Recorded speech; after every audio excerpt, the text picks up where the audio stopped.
والصلاة والسلام على رسول الله صلى الله عليه وسلم. السلام عليكم أصحابي، سيتين وفي عنتين عافماتكين كورما ما شاء الله. الحمد لله أنا قاعد أوفي عنها هي وحرجين يا ولي سيدا أنا أوفي عنها وعافمات قبنا وعافمات قبل إن عافمات قبتان ما شاء الله. أيام كان اسمه مخرج أصحابي والله اسمه مش مشغولي أصحابتي قيمها بدن له حاليا ولا ما قصة جعيل أو إتابتي oo gabar saaxiib aan nahay iiga sheekaysa ay ku dhacday walaa aad bay taabatay. waxaan jeclaystay inaan idin kala qayb qaato qisadaas. marka socod wanaagsan waxaa laga yaabaa inaan ku dheeraato oo qayb aan ka hadalno qaybta kalena aan dib u dhigano insha Allah tacaala la socda. qisadaas ay dhacday gabadhan magaceeda ma sheegayno insha Allah. waa lagu qurux badan yahay ayadana weydiiyay horta qisada asxaabta ma la socodsiin karaa oo ma kala qayb qaadan karaa asxaabteedan ku yiri. الحمد لله وأقولاتي ولبا waxay قصة عجيبة haddana waxay tiri abaayo dib ma laha kala qayb qaada asxaabtaada qofku waa inaa weydiisaa qofka hore. waxay tiri laakiin magacayga iyo magaca qofka kale oo ragga ah inaan magaceedana sheegtid ma rabi. marka asxaabay waxaan u bedelaynaa magacyo aan anaga iska soo qaadanaya ka dhigaya bal fiiriya. magaca waxaan ka dhigayaa iyada Cambaro asagana waxaan ka dhigaynaa Cali insha Allah tacaala. gabadha Cambara ah waxay ku dhalatay Soomaaliya khaasatan meel ah Baydhabo. hooyadeedii aabaheed waxay ku nool yihiin Baydhabo. markay Baydhabo ku noolaayeen gabadhii hooyadeed xoogaa qof madax looga jiro waa xanuunsan. aabaheedna qof weyn waaye curadana reerka iyada waaye shan way ka yihiin qofkii lixaad ugu horeeyay ilmahooda ay ka mid ahayd. asxaabteeda qaaliga wallahi qisa aad u xanuun badan waaye. haddaa curad tahay oo hooyada iyo aabaha ay hooyada xanuunsan tahay oo aad gabar tahay mas-uuliyad weyn ku saaran. intii kaa yareed oo dhan adaa mas-uulka ah yacni intii oo yacni caawinaadii wixii aabihina qof weyn waxa waaye waayeel ah. الحمد لله gabadhi way soo yara weynaatay. waxay tiri aniga meeshaan ma joogi kara Baydhabo waa inaan baxaa oo dhinacaas iyo Kenya aan aadaa oon idiin soo shaqeeyaa. Baydhabo dhexdeeda waa iska shaqayn jirtay maqaayadii waxbay iska gadan jirtay waxay soo heshay reerkaas ay u keeni jirtay ilmahooda iyo hooyada iyo aabaheed. الحمد لله markii dambe waxay soo aaday meesha la yiraahdo Kenya. waxay soo rafataba dalaal iyo waxay soo martay Nairobi laftarkeeda lama gaari karo way adag tahay. qaxootiyeeda timid qaxootiyeeda cabaar joogtay way ka tagtay waxay aaday meesha ka yiraahdo Nairobi. nihaay way imaaday alxamdulillah. hadda reerka ayada u ahayd hooyo iyo aabo booskooda joogto waayo hooyadii waa qof xanuunsan aabiina waa qof waayira curadkiina waa iyada. marka waxay ku qasbaneyd inay soo shaqayso shaqayna u timid meesha. waana gabar dhowrsa oo wanaagsan ilaa xad intaa ka aqaanay intaan ka bartay. maasha Allah gabadhii way dadaashay. waxay gadi jirtay shaah waxay gadi jirtay maqaayad xaafad u shaqeey reerka biilkooda ha yaraa ha badnaato waxay xag ka soo hesho ay u diri jirtay meesha uga soo ducayn jireen aabaheed iyo hooyadeedba. ilmahoodan waxay waxbarasho aadi karaan way aadi jireen. intii kalena reerkay caawin jireen la joogeen shantii ka yareyd. alxamdulillah gabadhii geed dheer iyo geed gaaban waxay u kortay inay reerkaas hooyadeed iyo aabaheed iyo walaalaheed ka yareyd inay soo gacan qabato. inaan u sheekeeyay subxaan allah nimanka qaar waa mujrimiin waa xaasid waxay kaaga faa'iidaysanayaan dhaqaale xumadaada gabarnimadaada adigoo maanta hooyo iyo qaraabo iyo ehel meesha kuu joogin. yiri walaalay waan ku guursanayaa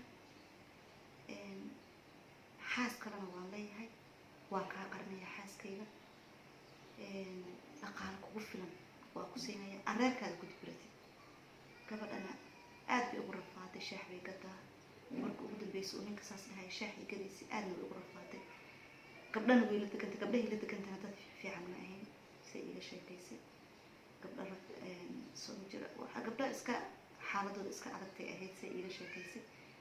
ayadana gabar xoogaha waxay ahayd aada uga dhowrsano gabdhahaas lamid aan ahayn. wuxuu yidhi waan ku guursanayaa, guur xalaalaan kaa rabaa, xaaskaygana waan kaa qarinayaa, maanta waxa aad ku fariisatid ood guri xalaala ku degtid oo waalidkaadii walaalahaadna aad ku caawisid aan kuu samaynayaa ee raalli ka tahay. waxay tiri maanta wax i fariisiye oo shaaxaas iga fariisiye oo guur xalaala oo waalidkaygana iyo walaalahii aan ka caawin kara waa u baahnaa. waayahay ku tiri, way ka aqbashay. waalidkiina uma sheegin oo waa guursanayaa ma dhihin. sheekhay u tagtay, ninkii iyo isaga iyadaas raaceen. 2 bilood oo biilka ka diray, qolo u kareeyay Nairobi dhexdeeda. ilaahay kuma darnaadee qolkii ay iska deganeed xabaar. 2 bilood markii la deganaa uuraa kusoo baxay gabadhii. uur aa kusoo baxay. uur ciyaarmaya hadee waalidnimo oga walaalnimo oga. inta asxaab magaalada la joogta isii qiiqaanana waxba og maleh ayada iyo ilaahayeeda iyo ninka qaba. ninkana naagu qaba kaaga daran oo nin iska madax banaan ma aha oo naag kale ku xiriirtay ilma leh oo weliba qarinaya. naagtiisa wuu ka qariyay, qaraabo iyo ehel ma tusin. waa telefoon numberkiisa bisay taqaanaa iyo asagoo socda bis, wax kale ay ka taqaana malaha. ilaahay kuma darnaadee gabadhii uurkii markuu kusoo baxay waxay tiri walaalo uuraa yeeshay, waxaan u baahanay inaa hooyadii aabahay la hadashid. aan u sheego aabahay aabo arrintaasaa dhacday, ubadkaasaana imaaday, waan qaldamay arrintaasan sameeyey, aabo saa ugu inaan dhahaa labaa la hadal aabahay. maalintii ugu dhahay aniga naagteeda hadday maqasho ma dhaafayso, kumana heshiin inaa xilligaan uur yeelatid. maxaa iga rabtay uurna yeelatid mabrabnaba. hadda maxaa sameeyaa iska soo tuur ilmihii. waa ilmo caloosha ku jiro oo 2 bilood kusii dhow. haye xagee wax ka bilaabay. asaga iyo xoogaha wada hadleen, waa la murmurmay, waa la dagaalay. maxaa dagaalka keenuu dhahay yaa xaliyow. wuxuu yidhi ani hadda cali ah maxaaba dagaalka iyo karifta keenaya. telefoonkan waa laga dansaday, waana laga bedeshay, dib iskuma arkeena liid nabadi. adii uurkaada soo tuurta ama iska soo rid ama wadoodo. yay u sheeganay aan ilaahay ahayn, yay ula cararay oo walba qolay deganeyd. qolkii waxay u raadsatay dad la soo dega gabdha ah. gabdhay raadsa gabdhayaa la soo degeen. kiradeen isla qaybsanay tiri. arrin noocaas igu dhacday, maxaan sameeyaa. gabdhiyaa waxay dhaheen ilmahey Nairobi ilmo uur aabihii kaagala cararay ma ku heli kartide iska soo rid ilmahan. way walwashay. marka dambe waxay tagtay dhakhtar. waxay tiri ilmaha caloosheeda ku jira aabahooda igu inkiray, wuuna iga dhuuntay, maxaa rabaa inaan iska soo rido. dhakhtarkay u tagaysana waa dhakhtar Soomaali ah. ee walaala dawo isii aan ilmaha isaga soo rido. wuxuu yidhi ilmihii ninkii dhalay haddaa keenaynin waxaas wax shaqaynaya ma aha. waa lala soo ceyriyey. dad kale u tagtay, meel kalaa loo tilmaamay. meeshii tagtay, meeshii waxaa lasoo siiyey daawo ee afka gacanta. haddii wixii ilaahay soo ridaaya aa soo ridno meel ilaahay ugu talagalay ee ilmahan ku jiraan. hambara waxay tira daawadii yaan qaatay, waa cunay daawadii asxaabe. daawadii markaa cunay tiri gabadhii waxaa igu dhacay tiri dhiigbax. guri cidlana waa ku jiraa. gabdhii ila deganaa iska baxaa subaxii way shaqo tagaan. bismillaahi fataax rasaaqa la dhahaa. waxay tiri gurigayaa saa ugu jiro oo u dhiig baxaayo oo marna musqusha aan kusii cararaayo. galaaska biyaha cab, jikada ma geli karo. waxay tiri iska tacbaan aan ah. ilmaha leh kaasoo dhammaadaan jabka maraysid iska mara ee kolley waxaa waa ku jirtaay ha kaasoo dhammaada. ay tiri xambal waa dadaalay tiri waa dadaalay. dawadiyaan qaatay, wixii waa isku wadaa, waa dhiig baxaaya, tabartii iga dhammaatay, waa wareega, musqusha ma geli karo. aaday u rafaaday xambal. marka abaayadii xambaraheed waxay tiri markaasaan u rafaaday oo markaan bis waaye waxba iguma harin aan leeyahay aan dhakhtarkii ku laabtay intaan maadaama ay wax kaa socdeen oo wax intaas ay kaasoo dhexdhexeen oo waxay waa kaasoo dhammaadeen dawadaan kala qaado iska socaan dhahay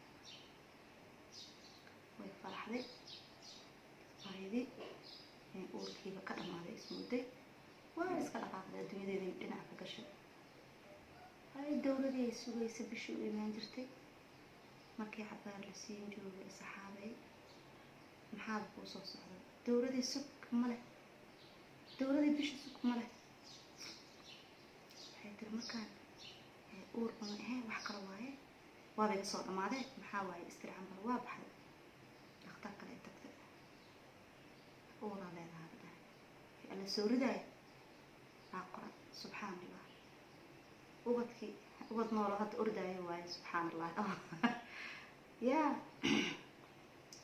alxamdulilah gabadhii uurkii wuu ku weynaaday waxay ku faarkacdaba uurkii iyadoo leh meelay wax ka bilaawdalla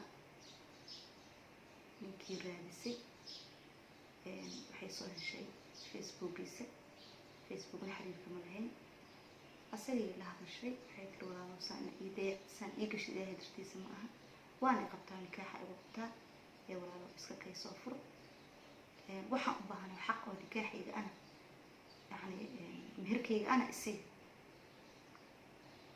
wuxuu yidhi walaalay meherna kuuma hayo waana socdaa reerkaygana waxaan u raranayaa soomaaliya anigana soomaaliya u socdaa kenyana wax iga xiran ma lahan